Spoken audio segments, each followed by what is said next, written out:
18.5.1955'te Sırbistan'ın Novi Pazar, Sancak bölgesine doğmuşum. 3 yaşındayken göç başlamış bizim orada. Annemler de o göçe katılıp Makedonya'ya, Makedonya'dan Türkiye'ye trenle yolculuk yapmışız. Sirkeci Garı'na gelmişiz. Oradan birileri bizi alıp tanımadığımız insanlar Adapazarı'na götürmüşler. Ve bütün eziyet o zaman başlamış bizim için. Çok fakirlik çekmişiz. Sabah işe gidip sabah 7'de akşam 7'ye kadar annem işe gidiyor. Babamın ayağı sakattı, çalışamıyordu. Biz 4 kardeş evde kalıyorduk. En küçük kardeşim Nafiye, o açlıktan bakamamışız ona, ölmüş 1 yaşındayken Adapazarı'nda. Sorunlar çok olunca annemin 2 tane akrabası gelmiş Adapazarı'na. Siz burada niye çalışıyorsunuz? İstanbul'da şartlar daha iyi, sigorta var, sendikası var, işçi hakları var. Seni İstanbul'a alalım demişler. Annem daha uyanıktı annem. Biz İstanbul'a gideyim, ben çocuklarım da rahat eder, ben de. Babam karşı gelmiş, ben göçmenlikten bıktım. Nereye kadar göç edeceğim demiş. Annem de öyle mi? Al 2 oğlunu, ver 2 kızımı. 2 kızı almış İstanbul'a gelmiş. Şöyle bir adetlerimiz var. Mesela çalışırız, hepimiz bir yere parayı biriktiririz. Mesela babam da kasadır. En büyüğüne ev alınır, öyle ayrılır. Ama kiraya vermezler. Biz böyle çalışa çalışa bugünlere geldik yani. Göçmenlik çok zor. Yabancı bir ülkeye geliyorsunuz, dil bilmiyorsunuz, gelenek görenek ayrı, her şey farklı.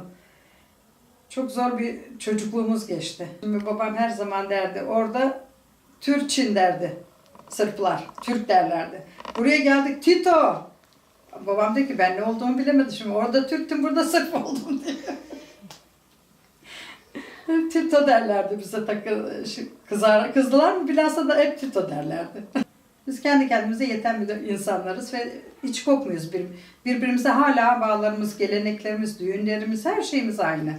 Orada nasıl yaşadıysak İstanbul'da da öyle yaşıyoruz biz. Bizim boşnak börekleri, onları yapıp satıyoruz.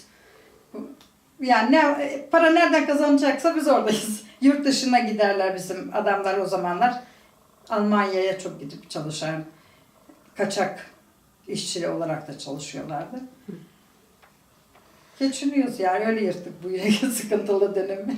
İstanbul'a geldiğimizde genelde bizim toplum zaten birimiz neredeysek hepimiz oraya gidip Türklerle konuşamadığı için devamlı bizim taraflı. Onun için fazla problem olmuyordu.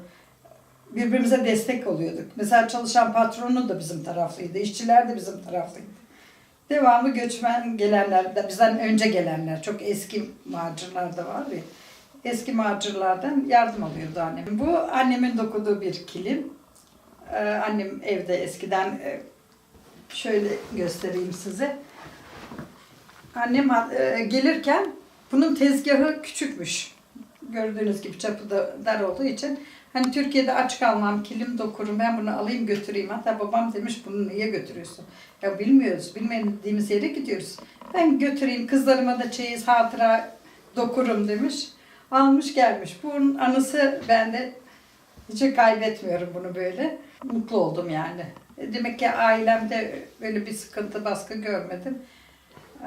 Şimdi de çok mutluyum. Çünkü küçükken 36 yaşında emekli oldum ben. Çocuklarımla mutluyum. Çevrem çok iyi, komşularım iyi. Herkesle anlaşabiliyorum ben. Türkiye'de yaşamayı da seviyorum. Alıştık tabii, küçük yaştan beri buradayız. Bir sıkıntımız yok şu anda. İşte derneğimiz var. Bosna Sancak Derneğimiz var. Pendik'te, oraya toplanıyoruz. Bayağı faaliyetlerimiz oluyor, yardımlaşmamız oluyor, gecelerimiz oluyor. Mesela buradaki yaşlılar kendi yerlerine gidemedikleri zaman otobüsler tutuluyor, onlar gezdirilip eski anılarını yaşatıyoruz. Tabii Sırbistan'a, Bosna'ya, her yere götürüyoruz. Şeyler var, eğlencelerimiz oluyor. Dernekte bize haber veriyorlar, hep beraber toplanıyoruz. Yine kıyafetlerimiz aynı. O, çok mutlu oluyoruz o zaman. Buraya kadar gelmişken bir boşnak evine, böreği yemeden gitmek olmaz. Buyurun size bir boşnak böreği ikram edeyim. Buyurun.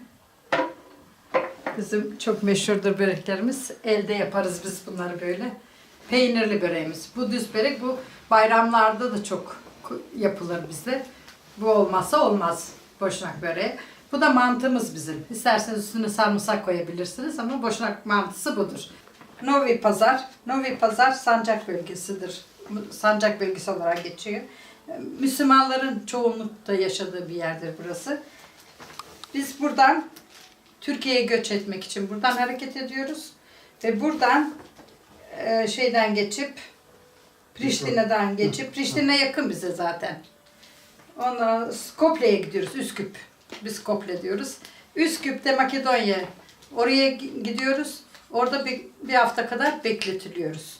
Çünkü orada evraklarımız düzenlenecek. Türkiye'ye gelebilmek için hani Sırbistan'dan direkt değil de Makedonya'dan hareket edilmiş gibi gösterilecek.